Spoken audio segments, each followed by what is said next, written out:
Sankt Petersburg berubah menjadi neraka di bawah invasi brutal drone Ukraina dan Rusia terbangun pada hari Rabu 3 Juni 2026 dengan asap di atas salah satu etalase terpentingnya. Ukraina melancarkan operasi jarak jauh terhadap target energi dan infrastruktur militer di kota Vladimir Putin. Tepat ketika Moskow mencoba membuka Forum Ekonomi Internasional Sankt Petersburg untuk menjual citra kekuatan, kontrol, dan ketahanan ekonomi kepada dunia. Drone-drone itu menempuh jarak lebih dari 1.000 km hingga mencapai area terminal minyak dan titik-titik yang terkait dengan pertahanan di dekat Kronstadt, pangkalan angkatan laut strategis di Teluk Finlandia.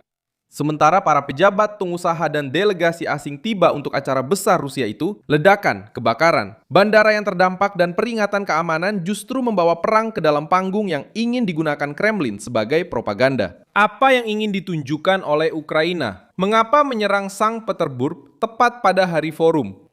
Bagaimana Moskow akan melindungi etalasenya setelah serangan ini? Saya akan segera memberitahu Anda semua itu.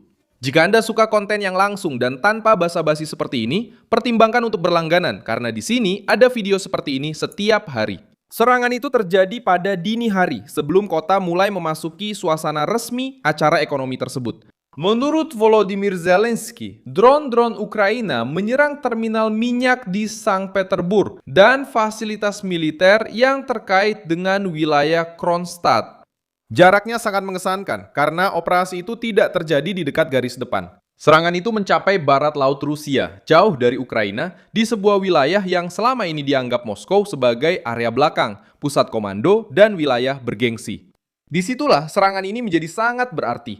Ukraina membawa perang ke ambang pintu politik Putin pada hari ketika Rusia ingin menunjukkan bahwa mereka tetap berjalan meskipun ada sanksi, isolasi dari Barat, dan bertahun-tahun konflik terbuka. Pihak berwenang Rusia telah mengonfirmasi serangan drone di beberapa titik di Sankt Petersburg dan wilayah Leningrad. Gubernur Alexander Beglov melaporkan kerusakan di area infrastruktur dan korban luka-luka, tanpa ada laporan korban jiwa. Versi Rusia mencoba menggambarkan kasus ini sebagai aksi lain yang berhasil ditahan oleh pertahanan udara. Namun, gambar-gambar yang beredar menunjukkan asap tebal di atas area pelabuhan. Para analis sumber terbuka menunjukkan ledakan terjadi di dekat sektor tempat terminal minyak berada. Meskipun Moskow tidak secara resmi mengakui seluruh dampak di terminal tersebut, sinyal yang ditunjukkan ke publik sangat kuat. Kota terbesar kedua di Rusia, tempat asal politik Vladimir Putin, dan lokasi beberapa acara ekonomi terbesar Kremlin, terkena serangan tepat di minggu pameran internasional. Target Energi membantu menjelaskan alasan operasi tersebut. Ukraina menganggap kilang, depo, terminal, dan fasilitas militer sebagai bagian dari mesin yang menopang perang Rusia. Menyerang jenis infrastruktur ini mengurangi bahan bakar, logistik, pendapatan, dan kapasitas operasional Moskow. Terminal minyak Sankt Petersburg penting karena terhubung dengan arus ekspor dan pergerakan produk turunan di barat laut Rusia. Ini bukan target acak. Itu adalah titik sensitif bagi ekonomi yang berusaha mempertahankan penjualan energi sebagai pilar utama. Wilayah Kronstadt menambah bobot serangan tersebut. Kota tersebut terletak di wilayah angkatan laut yang penting terkait dengan perlindungan Sankt Petersburg dan akses melalui Teluk Finlandia. Menurut laporan yang disampaikan oleh media internasional, serangan tersebut juga menargetkan struktur militer dan sebuah fasilitas angkatan laut dengan menyebutkan kapal yang sedang dalam perawatan. Meskipun besarnya kerusakan masih perlu diverifikasi secara independen, pesannya jelas. Ukraina ingin menunjukkan bahwa mereka mampu menjangkau tidak hanya depot bahan bakar, tetapi juga struktur pertahanan di salah satu wilayah paling simbolis di Rusia Eropa. Waktu yang dipilih menjadi detail yang paling mengganggu bagi Moskow. Forum Ekonomi Internasional Sankt Petersburg berlangsung dari 3 hingga 6 Juni dan berfungsi sebagai etalase Kremlin bagi para pengusaha, pejabat, dan delegasi asing.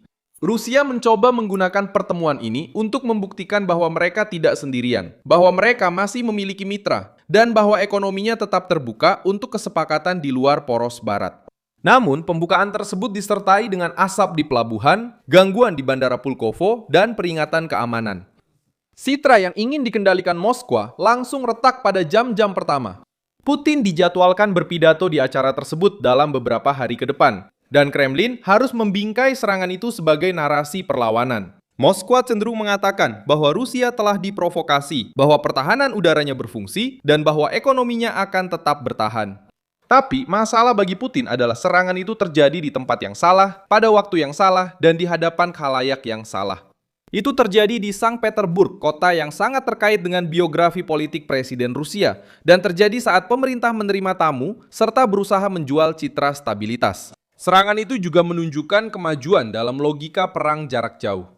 Garis depan tetap keras, tetapi Ukraina mulai menggunakan drone untuk menciptakan kerugian di dalam Rusia. Hal ini memaksa Moskow untuk menyebar pertahanan udara, melindungi kota-kota besar, menjaga infrastruktur ekonomi, dan tetap memberikan tekanan militer terhadap Ukraina.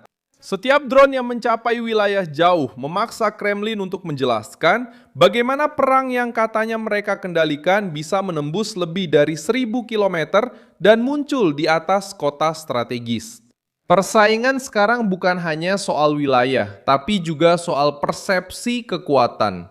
Serangan ini memberikan tekanan pada keamanan dalam negeri Rusia karena Sankt Petersburg tidak bisa dianggap sebagai wilayah sekunder.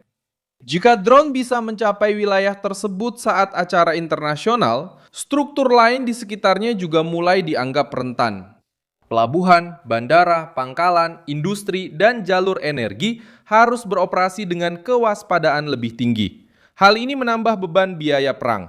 Ukraina mencoba melakukan hal itu, memaksa Moskow untuk mengeluarkan lebih banyak biaya demi melindungi apa yang sebelumnya tampak jauh dari garis depan. Saya Milson Alves Global, seorang internasionalis, dan tujuan saya adalah memberi Anda informasi yang benar setiap hari. Tautan berita ada di deskripsi video.